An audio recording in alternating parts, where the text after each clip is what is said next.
O Estado de Israel foi fundado em 1948 e o Brasil teve uma importante atuação nisso, principalmente por meio do diplomata Oswaldo Aranha. Fazendo uma breve recapitulação, o território antigo da Palestina foi habitado e conquistado por diversos povos, como eu já comentei em outros reels, incluindo os hebreus e os judeus. Na Idade Média, ali no século VII, o Império Árabe Islâmico conquistou a região, a Palestina. Em 638, o califa Omar conquistou Jerusalém e a região ficou fazendo parte do Império Árabe Islâmico até o século XIII, quando foi conquistada. Boa parte do Oriente Médio foi conquistada pelo Império Turco Otomano, incluindo a Palestina.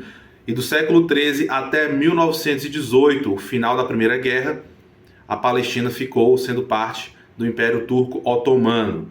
Com o fim da Primeira Guerra, o Império Turco Otomano se dissolveu, iniciando a formação da atual Turquia, e o território da Palestina ficou sob mandato britânico, ou seja, o Reino Unido estava ali administrando a região, e foi assim de 1918 até 15 de maio de 1948.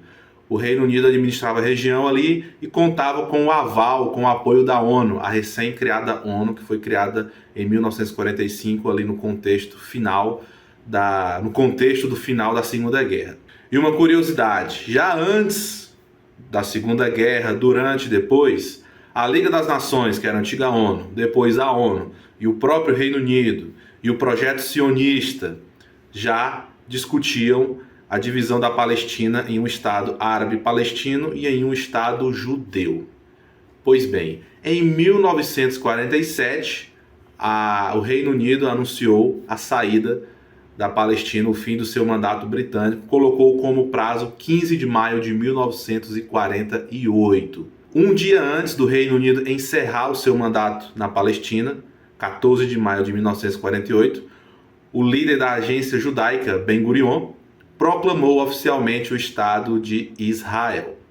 Antes disso, em 29 de fevereiro de 1947, a Assembleia Geral da ONU se reuniu para aprovar a partilha da Palestina em um Estado árabe palestino e em um Estado judeu.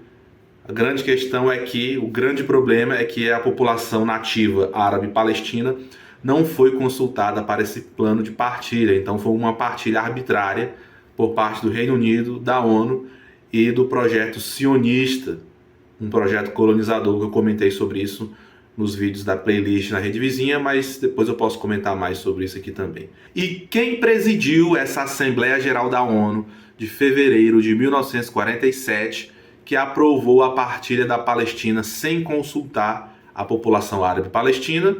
O diplomata brasileiro Oswaldo Aranha.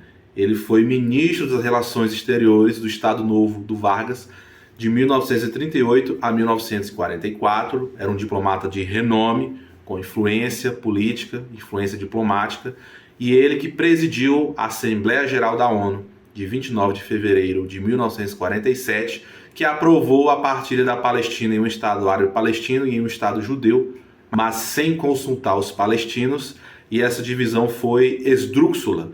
Ficou território com muitos palestinos em terras judias e vice-versa, muitos judeus em territórios palestinos, mas com as demais guerras e com o avanço do projeto sionista israelense, essa divisão não foi respeitada. Israel sempre esteve em expansão naquele território. Por isso Hamas fez essa ofensiva contra Israel nos últimos dias. O Oswaldo Aranha, como eu falei, havia sido ministro das Relações Exteriores do Vargas. E uma coisa curiosa, ele presidiu essa Assembleia Geral da ONU da partilha e ficou bem visto entre os norte-americanos e os sionistas israelenses, entre os judeus que apoiam o sionismo. Tanto é que existe uma praça no centro de Jerusalém com o nome dele, em homenagem a ele. E o kibbutz Bror Shail, ou Birol Shail, não sei se eu pronunciei corretamente, esse kibbutz tem um martelo que ele usava para presidir nas Assembleias Gerais da ONU, e ele que iniciou então a tradição de que é sempre um brasileiro que inicia falando nas Assembleias Gerais da ONU. Com ele foi iniciada essa tradição. Apesar dele ter esse respeito, esse renome devido a esse ato, a criação do Estado de Israel foi um ato de violência, pois não consultou a população palestina e deu aval ali de muitos países e principalmente da ONU para Israel continuar com o seu projeto sionista colonizador de expulsão e matança dos palestinos. Então, o Brasil teve aí uma participação nesse episódio trágico, que acabou resultando na Nakba, a catástrofe palestina em 1948, ou guerra árabe-israelense, do ponto de vista israelense, que eu vou comentar depois. Mais uma curiosidade para a gente ver como tudo é mutável e depende de contexto.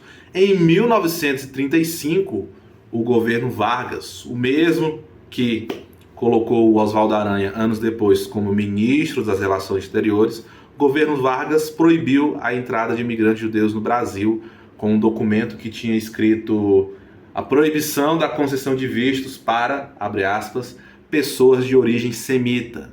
Então, o governo Vargas, que apoiou Oswaldo Aranha, anos depois, em 1935, proibiu a entrada de judeus no Brasil. Você sabia disso?